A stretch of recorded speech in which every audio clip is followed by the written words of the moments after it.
ഡ്യൂട്ടിയിലുള്ള പോലീസുകാരനെ മർദ്ദിച്ച കേസിൽ കോഴിക്കോട് കുന്നമംഗലത്ത് യുവാവ് പിടിയിൽ. യൂത്ത് ലീഗ് സംസ്ഥാന ജനറൽ സെക്രട്ടറി പി.കെ. ഫിറോസിന്റെ സഹോദരൻ പി.കെ. ബുജൈറാണ് പിടിയിലായത്. ലഹരി വസ്തുക്കൾ ഉപയോഗിക്കുന്നതിനുള്ള ഉപകരണങ്ങളും ബുജൈറിൽ നിന്നും പോലീസ് പിടികൂടിയിട്ടുണ്ട്.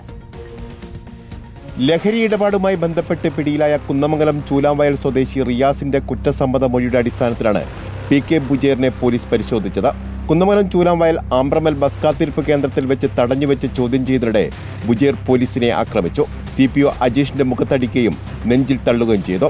സബ് ഇൻസ്പെക്ടർ നിധിനും സംഘവും ബലം പ്രയോഗിച്ചാണ് ബുജൈറിനെ കസ്റ്റഡിയിലെടുത്തത്. ഇന്നലെ രാത്രി 7 മണിയോടുകൂടിയാണ് സംഭവം.